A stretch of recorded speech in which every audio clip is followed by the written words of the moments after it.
Well, here's the first look at my CIR Astro 200. This is the first version built in Southern California, and not the Swan version, not the 200A. So we'll just look at it. Here's the S meter. Clearly it's got a built-in SWR bridge as well. Look at the controls. There's the kind of mic connector it uses. It uses an up-down mic, did not come with it. I'm going to go back to the seller and see if he's got it. Squelch, which I love to have on a rig, and a noise blanker. Don't know if the noise blanker is adjustable or not. I suspect it isn't.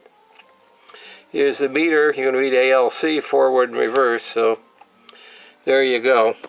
So it's not reading relative output power. What it's reading is ALC, so you know how hard you're hitting it. There's the mic gain. Function switch, you can see what it does.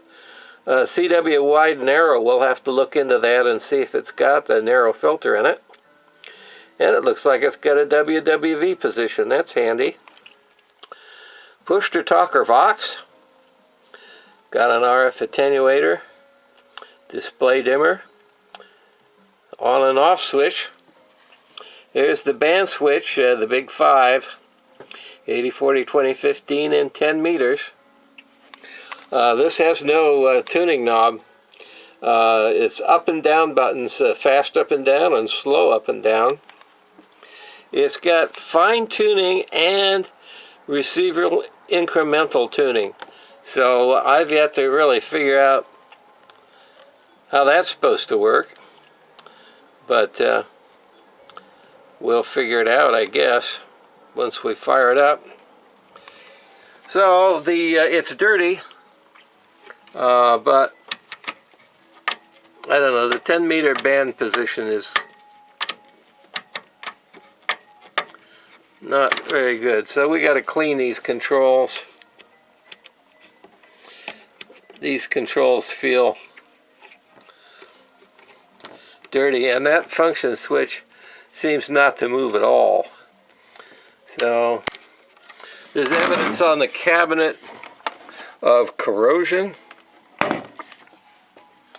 This is aluminum corrosion through the pen, as far as I can tell. Just wipe this with a rag. So my guess is, and there's corrosion on this chrome plated bail, my guess is that this thing has been in a not too wonderful environment. You can see rust on the accessory plug connector here. So I think the seller, who was the silent key, lived up on the coast, and this may well have been one of his first radios. We don't know. Well, let's take a look here. Take this off. So the output connector doesn't look too rough. Power connector pins are clean. Here's the data label. CIR Industries Incorporated, El Cajon, California. Model Astro 200, and there's the serial number. So I don't know if anybody can make any sense out of that, but there it is. The ones that I've seen on the internet will say Swan on here, and even though they still say CIR in the front, the power cube on the back says Swan.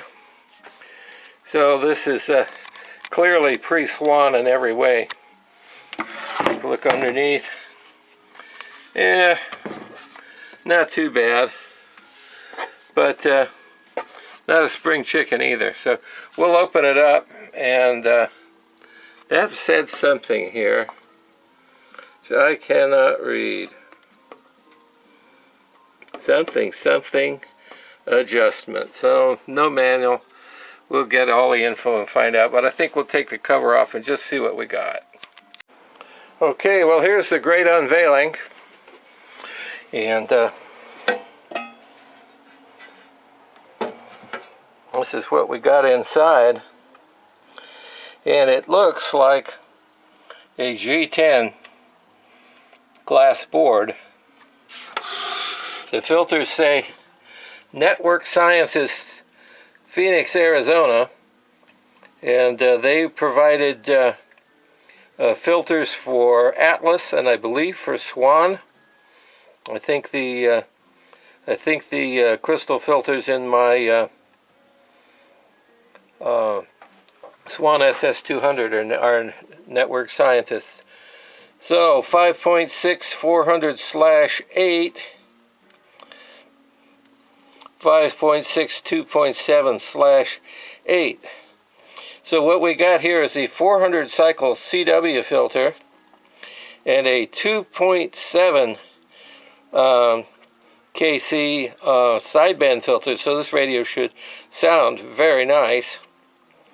And maybe it's a 5.6 meg IF. I don't know. So what do we got in here? Let's just take a look at the components. Whole bunch of discrete transistors, and this is what I was hoping to find in here.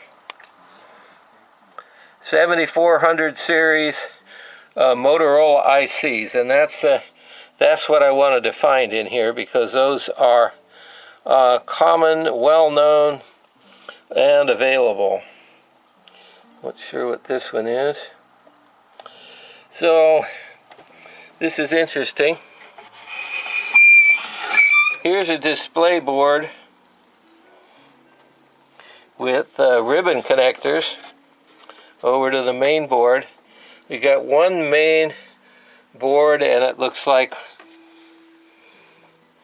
what this is in here. Hard to know. Take the other end off and see.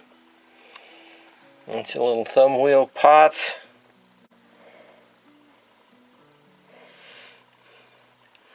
Usual Jap caps. Here's a newer Nichicon cap that somebody's put in there. That looks like a replacement. Might not be.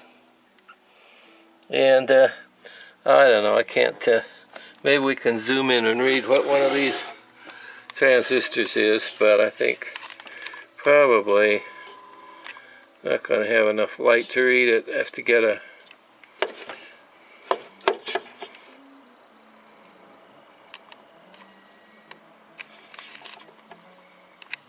come on.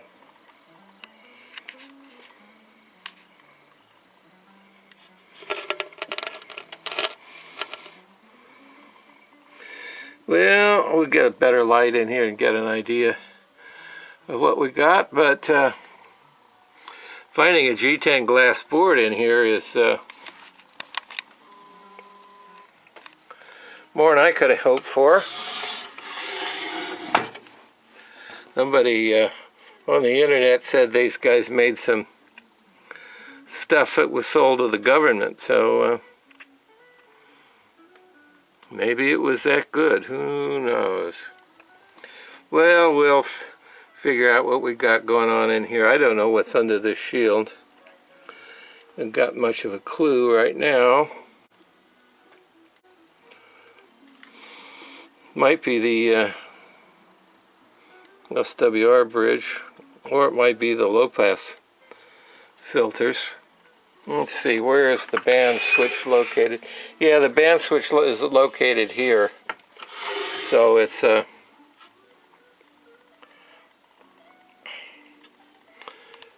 tuning for driver buffer low-pass filters. Some such shit. Don't know much about the architecture of this radio. So,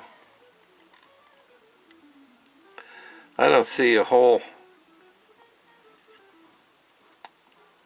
lot of crystals that lead me to think that this thing is really a synthesized radio, but I guess it is. Certainly has a digital display, and all the tuning is digital, so it's got to be. Okay, well, we'll find out more. And what do we look? I can't see much in this heatsink. It's not going to. illuminators, and you got to get a manual. Okay, well, this is interesting. The bottom of this radio is held on by self-tapping machine screws. The top of the radio is held on with sheet metal screws and a washer. Don't ask me why, but very different. You don't want to mix your screws up. Well, here we are looking at the bottom side of the Astro 200, and as before, because I'll turn this around so you can read the numbers. As before, more 7000 series integrated circuits, and really quite nicely laid out. Just nice, clean, and simple, logical, human-sized components. I love this this one here. I guess it's a little capacitor. I'm not going to see another one of those again for a while. So we got, I guess these are Japanese-made capacitors, I guess, but good quality. And nice circuit board. Pretty hard to complain about the quality of this construction, though I'm not surprised Swan wanted to buy it. So here's all the controls, and going to be a little bit of fun trying to get any deoxide in these things. They all look like they're sealed up tighter than a nun's bonnet, but we'll see what we can do. The band switch is going to be the hard thing to get to. I'm not at all sure how the hell we're going to get to that to clean and service it, but it's not going to be easy. It's like the relay contacts here. They made a nice little hole so you can burnish your relay contacts. They're very nice. So here we go, the usual crowbars and bypasses and da-da-da.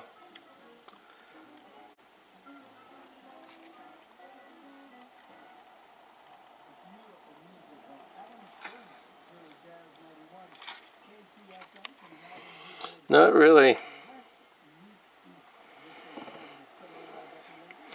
any notations on the board to help you out, so I hope the documentation for this is good, because if to do anything we're going to need it. Tell if that's a transistor or an IC. There's a little power transistor regulator or something here. Don't know what. Guessing it's probably a voltage regulator. Anyway, cadmium plated steel chassis, common American integrated circuits, probably common enough discrete transistors, just ceramic caps, a few little electrolytics.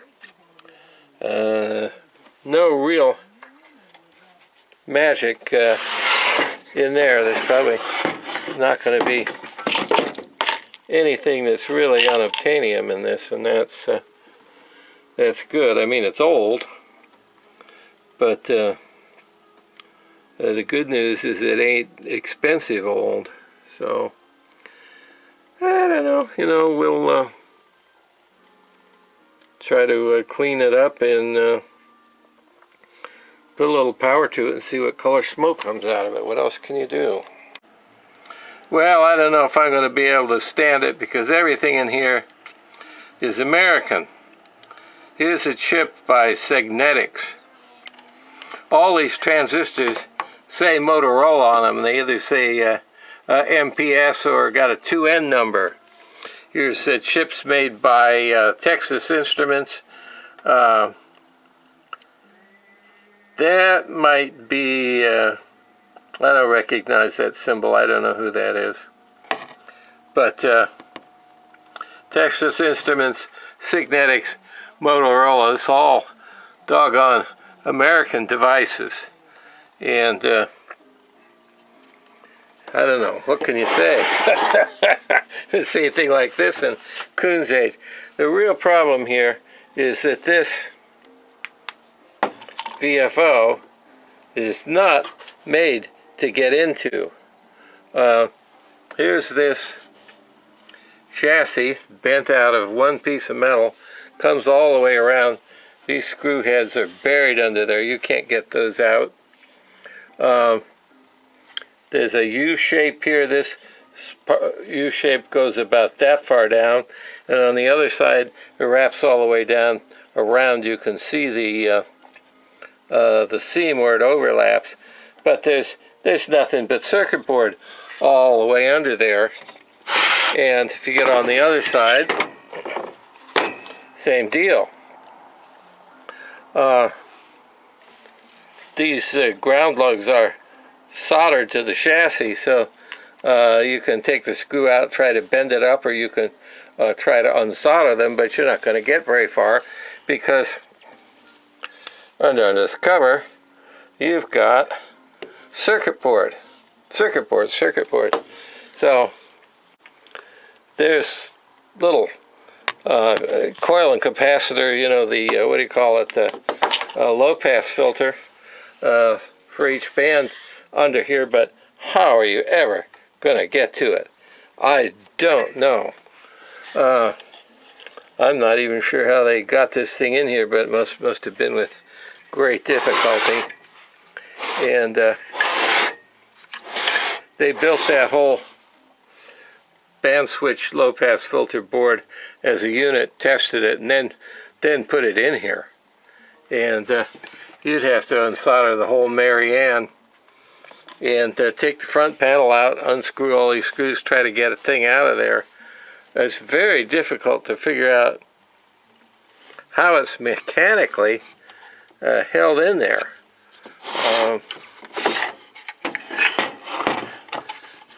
Good luck figuring that out.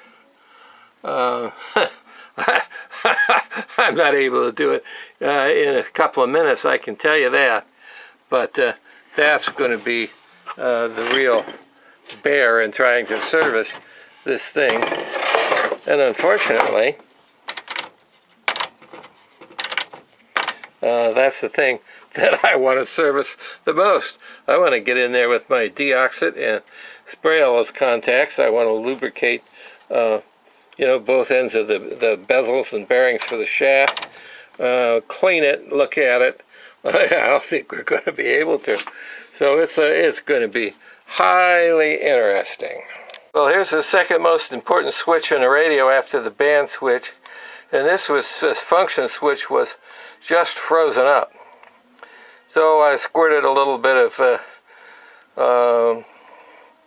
Tri-Flow and deoxit on it, got it loosened up a little bit. It's very stiff and I'm afraid I'm going to damage it. So what I'm going to do is take a piece of plastic tubing and put it over there and fill this tubing up with, I think I'm going to try some deoxit first, because, you know, which would you rather have in a switch? And see if that helps any, and if not, I'll put some Tri-Flow in there and follow it up with some deoxit, and try to get this loosened up so that it will work properly. It's a high quality switch. I mean, look at this thing. There's the switch right there. But it's basically really sealed. It looks like it's crimped together construction, and then terminals on the back soldered into that board. So it's the only way you can get anything into it is down through past the shaft bezel on the front of it, and we'll try to loosen it up so it's going to work. But it's interesting. Well, that mostly just ran right out of there, so we really want it. Just trusting to Providence that it's not going to hurt the.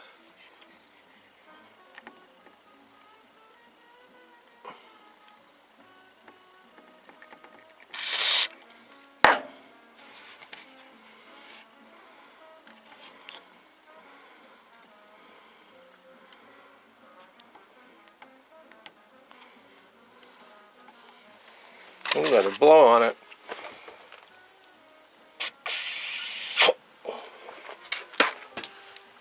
Really want that stuff in your mouth. Well, that was a little drastic, but it certainly worked.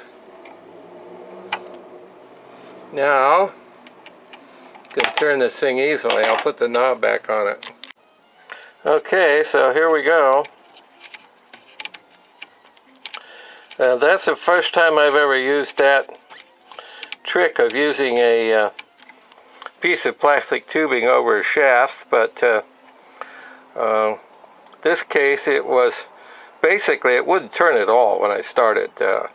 I took the knob off, and even using the screwdriver, it's a slotted shaft in there, even using the screwdriver I could barely get it to turn one notch. And so we used a alternating succession of tri-flow penetrating lubricant and deoxit.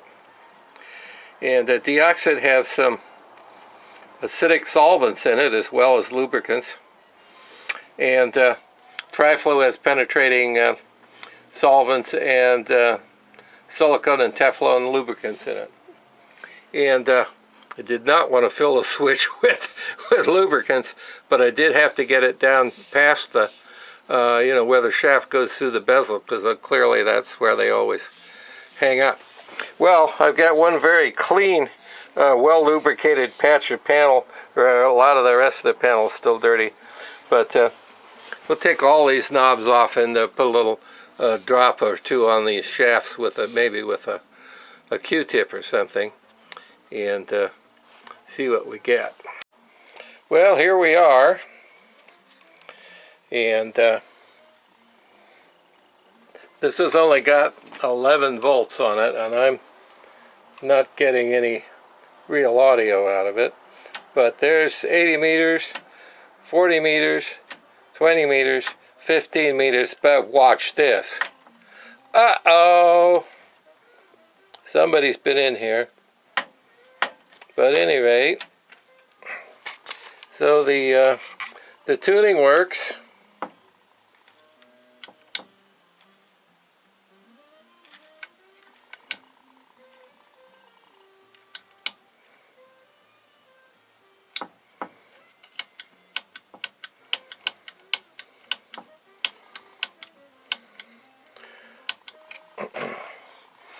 But maybe the squelch is not working because the voltage is too low. I've got to put this on a better power supply. But it looks like we're got something. The display dims like it's supposed to. Power switch works. Don't know about the RF attenuator.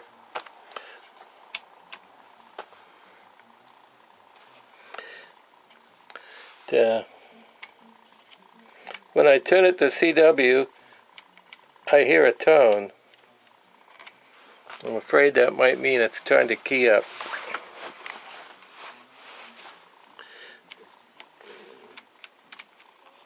So I think we won't do that.